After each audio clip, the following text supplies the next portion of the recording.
long time ago, in a galaxy far, far away, a spark of a rebellion ignites.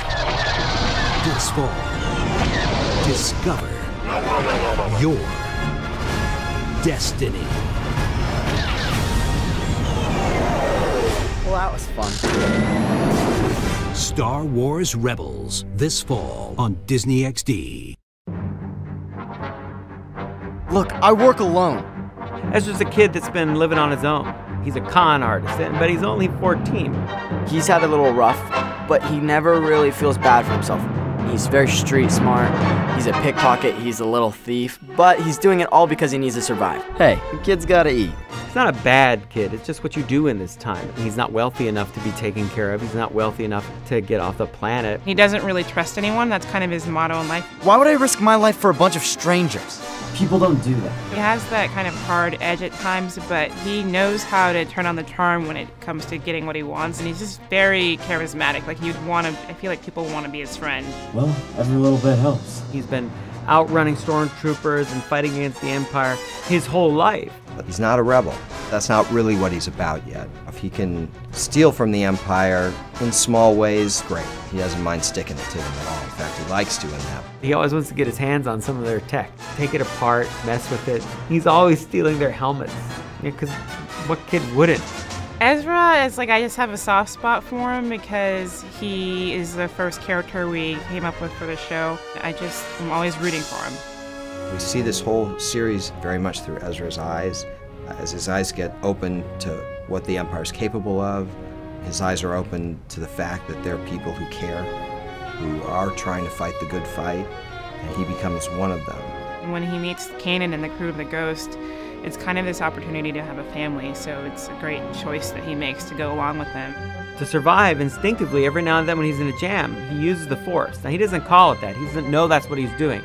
He thinks he's got some abilities that are a little strange every now and then, but they help him out. It's instinctive, it's reactionary. And in Kanan, he also finds someone who can mentor him in a way. They get thrown into that scenario without really realizing that they are being thrown into it.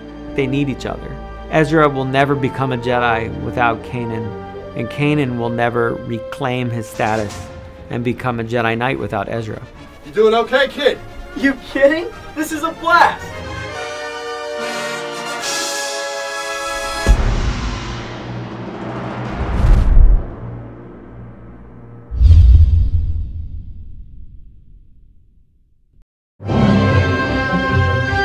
If all you do is fight for your own life, then your life is worth nothing. Hera's our pilot. The Ghost is her ship. She's the one that got it, bought it, swindled it out of someone however you want it. Whenever someone makes something look easy, it's enjoyable to watch, and I think she really makes flying the Ghost look easy. You need to go warn them, Ezra. My name is Vanessa Marshall. I play Hera on Star Wars Rebels. Hera guides and leads this band of rebels. Kanan, we have a small situation here. She is a very strong-minded character. If you care to blast one of those ties out of the galaxy, I don't think anyone would object. And at the same time, she's actually quite warm and nurturing. Kind of the heart of the group, keeps everybody together when they would otherwise fall apart. She knows how to talk to them to get the best out of themselves and to be part of that team. And that, to me, is the commander of a ship. Hera definitely is a practical, no-nonsense character. She wears utilitarian flight gear. She isn't interested in being glamorous. Not that she isn't glamorous, but it's not a priority for her. Then I love the fact that Hera is a Twi'lek, because I've always liked Twi'leks. I don't know, I think it's because of their Leku. Long head tails. Shields down. Chopper, fix them! The rebels are the way they are because they want to fight back, and the Empire has affected them all in personal ways. And it's uncovering what those things are that really lets you understand the characters in a deeper way. Chop! Jam their tractor beam! Every time we get a script, I'm breathless with anticipation. I cannot wait to read what's next. I need to be ready to take off or none of us stands a chance. Because I want to see where we're going too.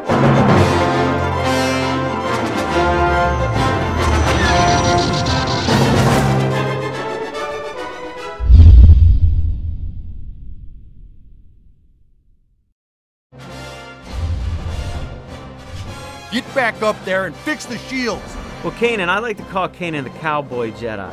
Hi, I'm Freddie Prinze Jr., and I'm the voice of Kanan on Star Wars Rebels.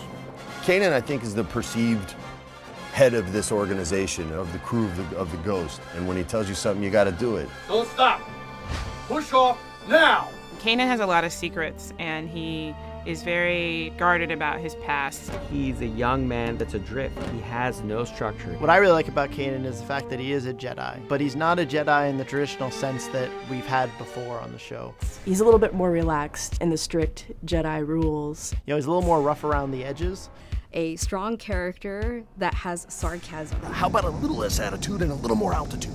You suddenly have this cocky Jedi who's willing to shoot you as much as he is willing to, get you with his lightsabers. He's dressed pretty simply, but he's got the armor, so you could tell that he's kind of a fighter. The ponytail kind of harkens back to, samurai. Kanan is a Jedi that is very much in this time period between episodes 3 and 4 of the films, given up being a Jedi.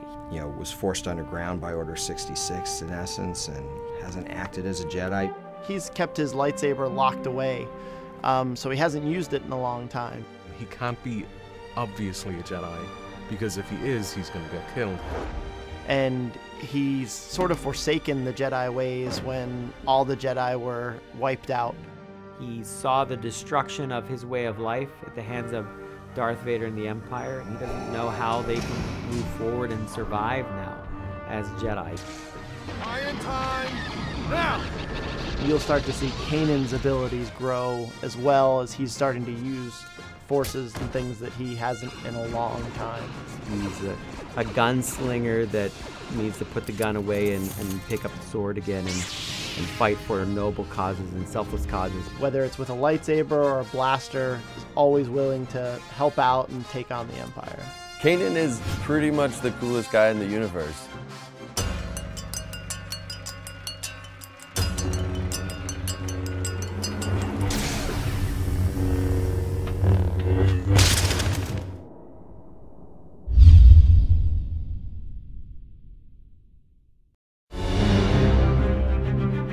Spectre 5 to Ghost. Going in now.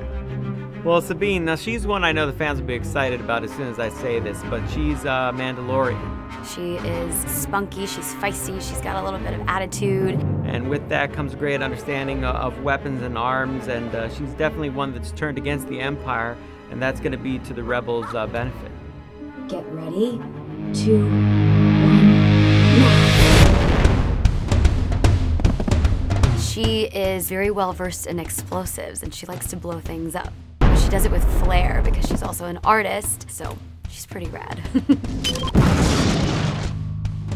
She also does some graffiti art on the side for fun. The Imperials always know when our rebels have attacked because Sabine likes to tag their site. She'll sometimes take her blaster and blast like the Phoenix symbol on the wall. We have a library of graffiti that we get to design for Sabine, but we're always adding in new ones because she's always doing something kind of specific. She's adding something that we really haven't seen in the Star Wars universe. You have a character that is expressively creative through art. Whether it's the color of her hair or what she's done to her armor, she personalizes things. I love the way she dresses. She just seems hip. She knows how to have fun, but she's also serious. I love her. I wish I was her. She's cool, she's smart, she's kind of a tomboy. She's not like a prissy little girl, and I love that. I'm probably prissier in real life than she is, so I get to kind of explore this sassy, strong, kick-butt kind of character, and I think she's kind of an inspiration.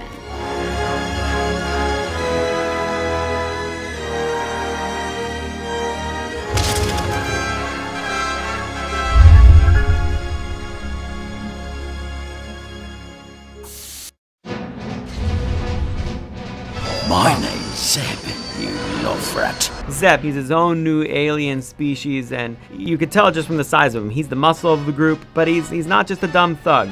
We always wanted him to have a different angle. I think the first thing that catches people off guard is Zeb's voice. It's possible I may be a little late. The thing they don't really realize about Zeb is that he is a well-trained honor guard. He on his home planet would have been revered for his fighting skills and well-educated.